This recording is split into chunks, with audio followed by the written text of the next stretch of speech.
तो जैसा कि गाइज अगर आपने अभी तक चैनल सब्सक्राइब नहीं किया है तो प्लीज़ सब्सक्राइब कीजिएगा और बेल आइकन दबाना ना भूलें जिससे हमारी नोटिफिकेशन आपको मिलती है। Welcome to my YouTube channel STS classes, step to step classes. तो क्लास जैसा कि मैंने आपको पहली वीडियो के अंदर जिक्र किया था कि जो नेक्स्ट वीडियो आने वाली है वो आपकी अक्षय और निरक्षय स्थिति यानी कि प्रूफ की आएगी। तो आज हम उसी लाइन के अंदर आपको हम आगे बढ़ा रहे हैं, वैद्युत द्विध्रुव की अक्षय स्थिति में वैद्युत क्षेत्र की तीव्रता। आज इसी प्रूफ के साथ हम आपसे मिले। तो क्लास हम आपको बता दें पहले, जो न्यू स्टूडेंट हमसे जुड़ना है, तो इकाई फर्स्ट चल रही है, पहला ही चैप्टर चल रहा है, यूनिट का पहला चैप्टर हमारा वैद्युत आवेश तथा क्षेत्र। तो क्लास जरा ध्यान से सुनेंगे, वैद्युत द्विध्रुव की अक्षय स्थिति में वैद्युत क्षेत्र की तीव्रता। तो क्लास हमें पता होना चाहिए कि वैद्युत द्विध्रुव क्या होता है। देखिए मैं यहां पर एक वैद्युत द्विध्रुव बना रहा हूं आपको। वैद्युत द्विध्रुव का मतलब क्या होता है? जिसके दो ध्रुव होते हो, ठीक है क्लास। तो यानी कि मैं यहां पर एक वैद्युत द्विध्रुव का निर्माण कर रहा हूं, AB, ठीक है। एक AB वैद्युत द्विध्रुव है जिस पर A पर -q आवेश तथा B पर +q आवेश प्रवाहित है, ठीक है ठीक क्लास। तो इसके केंद्र, देख क्लास इसको हम पूरा कर लेते हैं। तो इसके केंद्र मतलब यह है सेंटर, तो इसके जो बीच का बिंदु है यानी कि केंद्र है, उससे r दूरी पर, कितनी दूरी पर क्लास? r दूरी पर एक बिंदु। देखिए जब भी अक्षय स्थिति होती है तो आगे की ओर बनते हैं, ठीक है। तो यहां पर क्या है? एक बिंदु P है। केंद्र से कितनी दूरी पर है क्लास? r दूरी पर एक बिंदु P है जिस पर वैद्युत क्षेत्र की तीव्रता हमें ज्ञात करनी है। क्लास एक बात और ध्यान देंगे, यहां से लेकर इस बिंदु तक की दूरी कितनी है? L। मैं पहले बता चुका हूं आपको। और फिर यहां से इस बिंदु की दूरी कितनी है? L। तो पूरे की कितनी हुई क्लास? 2L। तो इसके बीच की दूरी कितनी है? 2L है क्लास, ठीक है। अब हम आते हैं इस तरफ। तो देखिए थ्योरी किस तरीके से लिखेंगे। माना एक वैद्युत द्विध्रुव AB है जिस पर -q तथा +q आवेश प्रवाहित हैं, ठीक क्लास। व जिसका केंद्र O है, ठीक क्लास, तथा बीच की दूरी 2L है, ठीक है क्लास। अब देखिए ध्यान से सुनेंगे, इस केंद्र O से कितनी दूरी पर क्लास? R दूरी पर एक बिंदु P है, दिखाई दे रहा होगा क्लास, एक बिंदु P है जिस पर वैद्युत क्षेत्र की तीव्रता ज्ञात करनी है। तो क्लास इस बिंदु P पर हमें क्या ज्ञात करनी है? वैद्युत क्षेत्र की तीव्रता ज्ञात करनी है। तो सबसे पहले हम -q से देखेंगे और फिर हम देखेंगे +q से। तो -q आवेश के कारण, इस पहले वाले बिंदु के कारण, -q आवेश के कारण बिंदु P पर वैद्युत क्षेत्र की तीव्रता। अब क्लास जरा ध्यान से सुनेंगे, वैद्युत क्षेत्र की तीव्रता का फॉर्मूला हमें जनरल फॉर्मूला पता है, नहीं पता है तो आपको याद करना पड़ेगा। E1 इज इक्वल टू 1/4 पाई ε0 के Q/r²। अब देखिए क्लास ध्यान से देखेंगे, दूरियां क्या हैं हमारे पास? दूरियां कितनी हैं? R और L। तो यानी कि हमें इसके अंदर क्या करना पड़ेगा? देखिए सबसे पहले आप बड़े ही ध्यान समझेंगे, -q के कारण है। तो -q कहां पर है? ये है -q। तो इस -q के कारण बिंदु P पर, देखिए केंद्र से इसकी दूरी कितनी है? R है, ठीक क्लास। लेकिन अब हमें तो पूरी लेनी है, तो यहां तक दूरी कितनी थी? L थी। तो इस R के अंदर ये L कितनी हो जाएगी? जुड़ जाएगी। तो ये कितनी हो जाएगी? R + L का होल स्क्वायर कहां से आया? R² फॉर्मूला होता है Q/r²।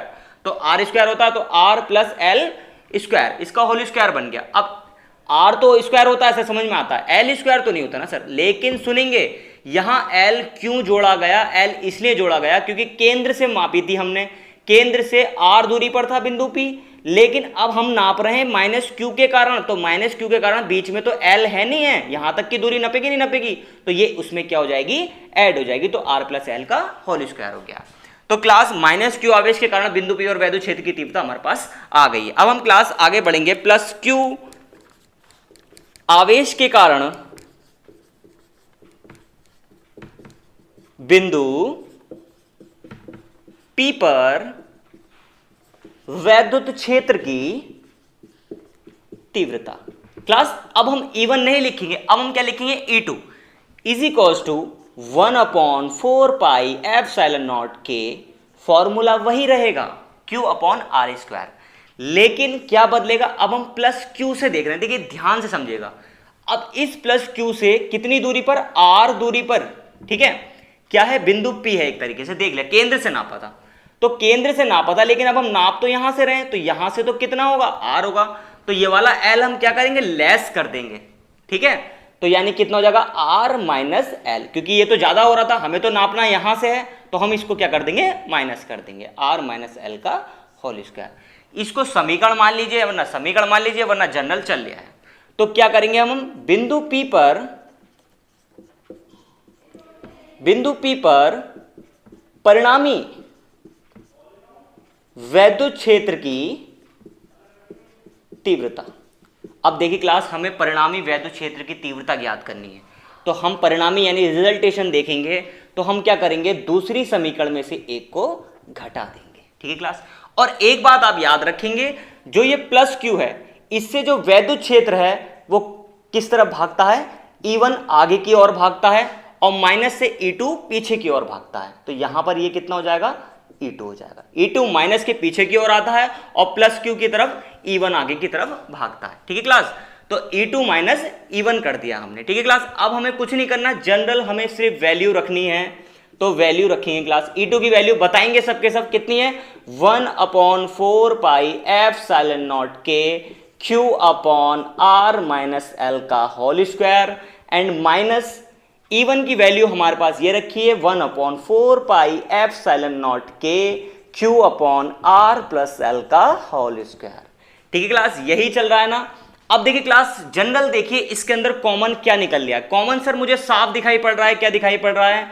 Q अपॉन 4πε0 के, ठीक है क्लास, ये कॉमन निकल रहा है, ठीक है। तो बचा क्या हमारे पास?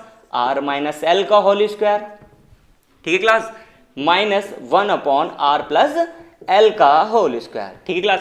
अब जनरली हम एलसीएम लेंगे, जैसे हम बच्चे वाली बात चलेगी, मैथमेटिक्स वाले स्टूडेंट सब जानते होंगे, 6th स्टैंडर्ड की बात है। तो इसको हम क्या करेंगे? ऊपर ले जाएंगे, R प्लस L का होल स्क्वायर हो जाएगा, इसको भी ऊपर ले जाएंगे, R माइनस L का होल स्क्वायर हो जाएगा, नीचे जनरल फॉर्मूला है R square minus L square का होल स्क्वायर हो जाएगा। यहां तक बात किसके समझ में नहीं आ रही है क्लास? बिल्कुल जनरल चल लिया है, ठीक है। अब इसको हम ऊपर देखते हैं, इसको रफ कर देते हैं क्लास, ठीक है। तो क्लास यहां तक समझ में आ गया होगा, इसको हम अभी रफ कर देते हैं कुछ देर के लिए। तो क्लास यहां तक हमने अभी बात कर ली थी। अब देखिए क्लास, ध्यान से समझेंगे एक एक step. E is equals to 1/4πε0 के। अब देखिए a प्लस बी का होल स्क्वायर खुलेगा, a प्लस बी, तो देखिए क्लास कैसे खुलेगा? a स्क्वायर यानी कि R square plus L square plus 2RL, ठीक है क्लास, माइनस जैसा चल रहा है वैसे ही चल रहा है, अभी तक कुछ भी ऐसा नहीं चल रहा है जो अलग हो। तो यहां पर हम करेंगे R माइनस L का होल स्क्वायर खोलेंगे, अब तो R स्क्वायर, ठीक है क्लास, प्लस L स्क्वायर, ठीक है क्लास, माइनस 2RL। अभी तक कुछ भी ऐसा नहीं हो रहा है जो अलग हो रहा है। a प्लस बी और a माइनस बी का होल स्क्वायर खुले हैं, जो फॉर्मूले आपको याद होंगे, मुझे लिखने की कोई जरूरत नहीं है, लाइन ही पड़ेगी और कुछ नहीं होगा। R square minus L square का होल स्क्वायर, ठीक है क्लास, ये ऐसे चल रहा है। अब जरा ध्यान से समझेंगे क्लास, एक एक स्टेप। मैथ के स्टूडेंट तो सब कुछ समझ रहे होंगे, अब तो जनरली मैथ बची है बस खाली, ठीक है। जो मैथ में कमजोर है वो भी समझेंगे।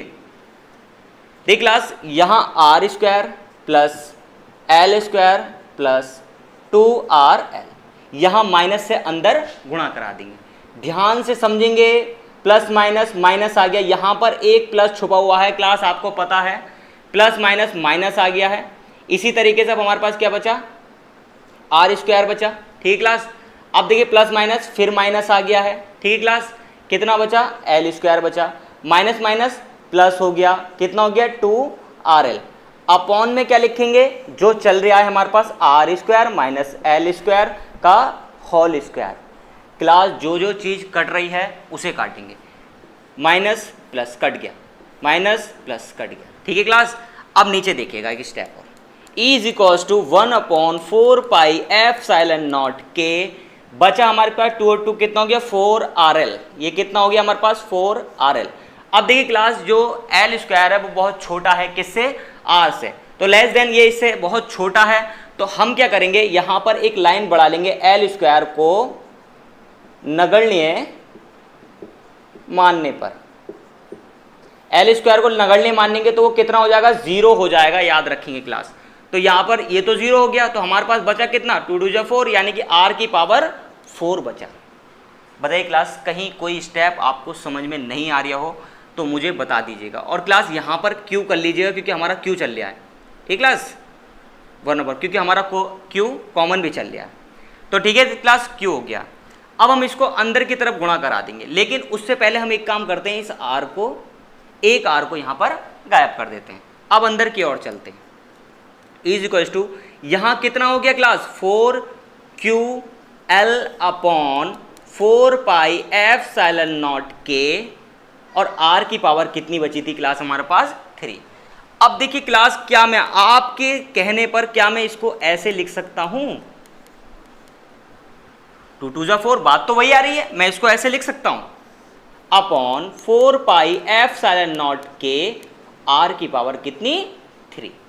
अब ध्यान से क्लास सुनेंगे, ये फॉर्मूला हमने पहले पढ़ रखा है, कहां पर, क्योंकि ये कितना होता है P = 2QL, ये फॉर्मूला हमने पढ़ा रखा है द्विध्रुवागम में, ठीक है क्लास। तो E = तो यहां पर हमारा जो देखिए क्लास ध्यान से 2QL कितना बन गया, P बन गया, कहां से, यहां से लिख लीजिएगा साइड में, P = 2QL, तो ये कितना बन गया 2P बन गया, 4 पाई एप्सिलॉन के r3। इसको हम क्या करेंगे, बाहर निकाल लेंगे, तो ये हो जाएगा 1/4 पाई एप्सिलॉन के 2P अपॉन r3। क्लास हमें यही सॉल्व करना था, यहाँ हमने प्रूफ बिल्कुल सॉल्व कर लिया है, और इसका मात्रक होता है न्यूटन प्रति कूलम। तो क्लास पूरी तरीके से हमने ये प्रूफ कर लिया है। कोई दिक्कत आती है आपको, आप मुझे मैसेज में बताएं, कमेंट में बताएं, व्हाट्सएप ग्रुप पर मुझे बताएं कहीं आपको कोई दिक्कत आती है क्लास। तो अगली जो वीडियो होगी क्लास वो आपकी होगी निरक्षीय स्थिति की, तो प्लीज़ लाइक कीजिए, सब्सक्राइब कीजिए और हर बच्चे तक इस वीडियो को पहुँचाइए। और ये बोर्ड के एग्जाम में ज़रूर आता है, मैं आपको बता दूँ बहुत आता है, ठीक क्लास।